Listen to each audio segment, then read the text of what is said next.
అందరికీ చాలా చారిత్రాత్మకమైన రోజు ఇది. ఆంధ్రప్రదేశ్ 5 కోట్ల మంది ప్రజలు చాలా చారిత్రాత్మకమైన తీర్పిచ్చిన రోజు ఇది. ఏ మాటకైతే మనం కట్టుబడి ఉన్నామో ఆంధ్రప్రదేశ్ ప్రజలకి జవాబుదారీతనంతో ఉన్న ప్రభుత్వం స్థాపిస్తాం. ఏ మాట మీద అయితే మనం చెప్పామో కూటమి ప్రభుత్వం ఆ మాటను నిలబెట్టుకుంటుంది. ఈరోజు మీ అందరికీ జనసేన పార్టీ ఆఫీస్ కేంద్ర కార్యాలయం నుంచి ఈ వేదిక నుంచి ఒకటే చెప్తా ఉన్నాను మీ అందరికీ, వైసీపీ వైఎస్ జగన్ గారు కానీ వారు నాకు వ్యక్తిగతంగా నాకు శత్రువులు కాదు.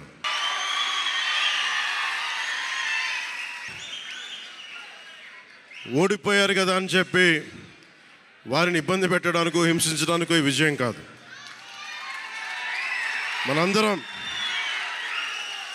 మనందరం గుర్తుపెట్టుకోవాల్సింది చాలా ముఖ్యమైనది. వైసీపీ పార్టీని భవిష్యత్తులో ఇబ్బంది పెట్టడానికి విజయం కాదు. 5 కోట్ల మంది ప్రజల పైన వారి భవిష్యత్తు కోసం పునాది వేయడానికి ఉన్న రోజులు ఇవి, అంతేగాని కక్ష సాధింపుల కోసం కాదు. మనందరం ముఖ్యంగా జనసేన పార్టీ నాయకులు కానీ, జనసేన మద్దతుదారులు కానీ, జనసేన వీర మహిళలు కానీ, జనసేన నాయకులు కానీ గుర్తుపెట్టుకోవాల్సింది, ఇది కక్ష సాధింపు సమయాలు కాదు.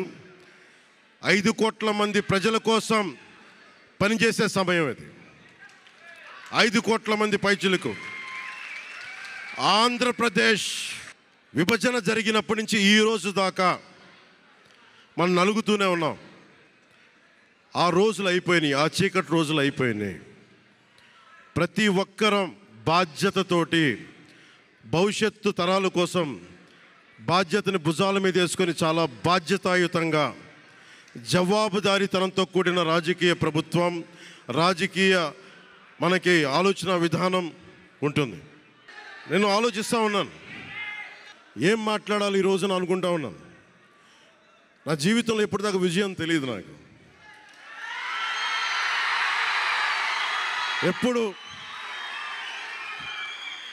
ఎప్పుడు ఒకే ఒకసారి సినిమాల్లో ఉన్నప్పుడు తొలి ప్రేమ అనే విజయం చూశాను.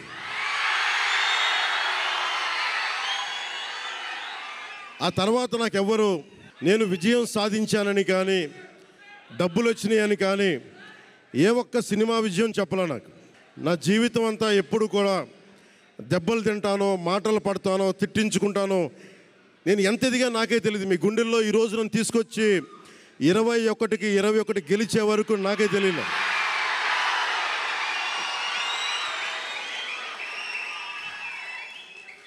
భారతదేశంలో 100కి 100% కొట్టామంటే జనసేన.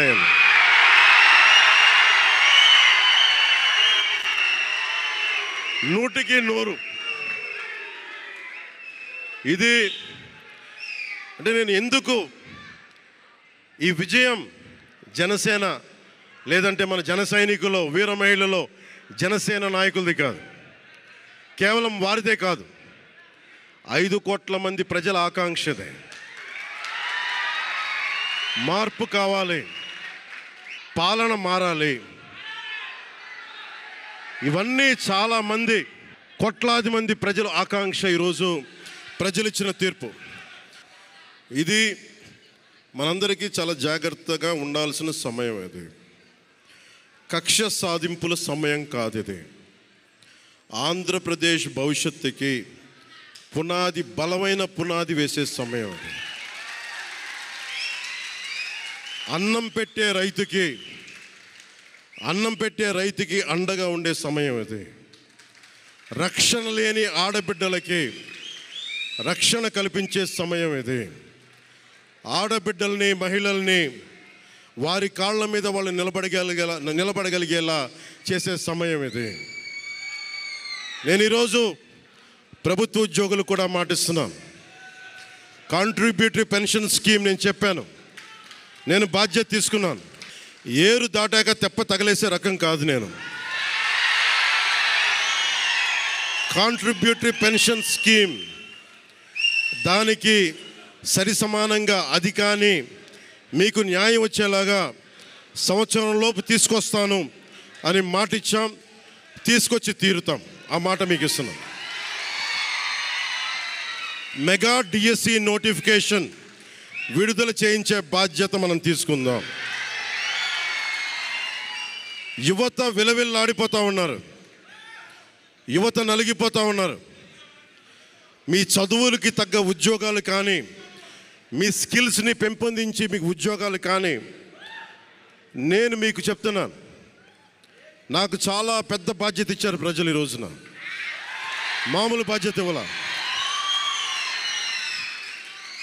గెలిచింది, పోటీ చేసింది 21, 2 పార్లమెంట్లు గెలిచింది 100%.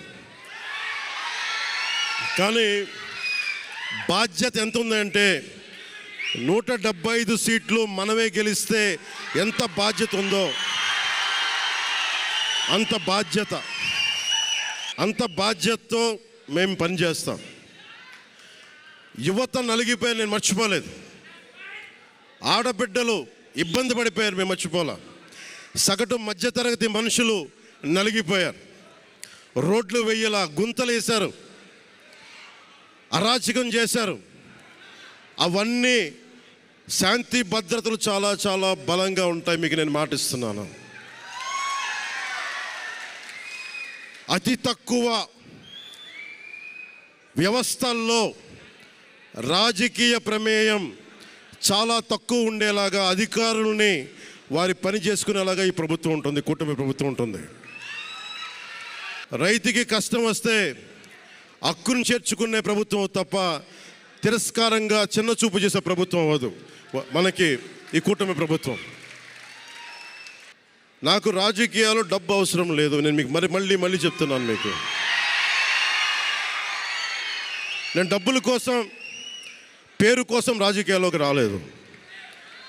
మీలాగా నలిగిపోతారు చూసారా ప్రతి ఒక్కళ్ళు. సగటు మనిషి మాకెవ్వడు ఉండడేంటి, నా కులం లేదు, మతం లేదు, నా కష్టాన్ని ఎవరు చూడరేంటని ప్రతి ఊర్లో ఉండే ఒక సగటు మనిషి అనుకుంటాడు. ఆ మనిషి కష్టాలు నేను చూసిన వాడిని. ఆ మనిషికి భుజం కాయడానికి నేను వచ్చాను రాజకీయాల్లో. 2019లో ఓడిపోతే నా మానసిక స్థితి ఎలా ఉందో ఆ రోజున, ఈరోజు గెలిచినప్పుడు కూడా నా మానసిక స్థితి అలాగే ఉంది. అంతే ధైర్యంతో ఉన్నా. గెలుపు నాకు బాధ్యత ఇచ్చింది కానీ అహంకారం ఇవ్వలేదు, రాదు. ఇంకా భయం వేసింది. అందరూ నాకు శుభాకాంక్షలు తెలియజేస్తూ ఉంటే నాకు భయం వేసింది. ఎందుకంటే ఇల్లు అలకగానే పండగ కాదు ఇది.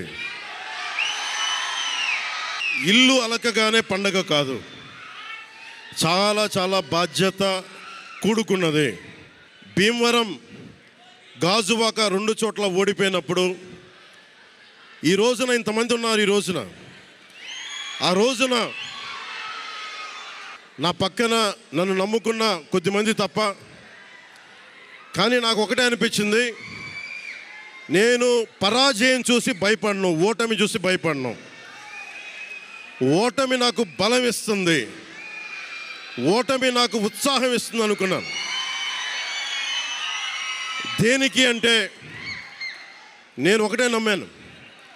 చిన్నప్పుడు తిరుపతిలో యోగా నేర్చుకుంటున్నప్పుడు ఒకటే నమ్మాను, ధర్మో రక్షితి రక్షితః అని. నువ్వు ధర్మాన్ని నమ్మితే ధర్మం రక్షిస్తుంది అని.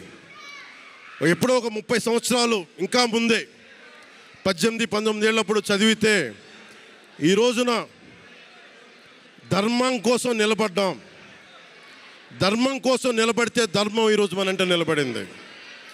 అందుకని మనస్ఫూర్తిగా ఏ శక్తి అయితే కనిపించని ఆ పరాశక్తి, కనిపించని ఆ దేవుళ్ళందరికీ కూడా ఈరోజు నేను కృతజ్ఞతలు తెలియజేసుకుంటాను. మనస్ఫూర్తిగా మీ అందరికీ పిఠాపురం ప్రజలందరికీ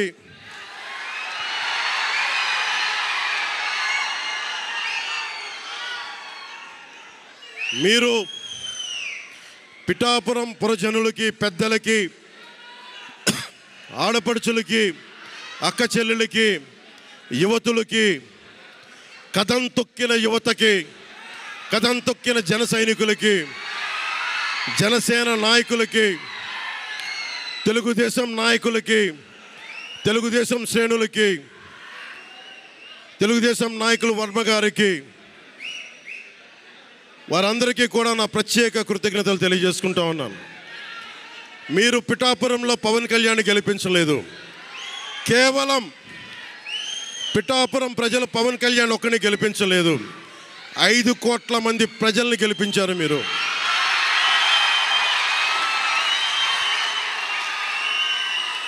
ఓడిపోతే ఇంత బలంగా నిలబడ్డవాడిని. ఇంత గెలిపించి కాదు మీరు ఇచ్చింది, చిన్నపాటి జయం ఇవ్వాల, ఆకాశం అంత విజయం ఇచ్చారు మీరు మాకు, మా కూటమి ప్రభుత్వానికి. ఇది గుండెల్లో పెట్టుకుంటాం, నిలబడతాం, నిర్మాణాత్మకంగా పనిచేస్తాం. మీ కష్టాలలో మీ ఇంట్లో ఒకటిలాగా నేను ఉంటాను, మీ అందరికీ మాటిస్తున్నాను.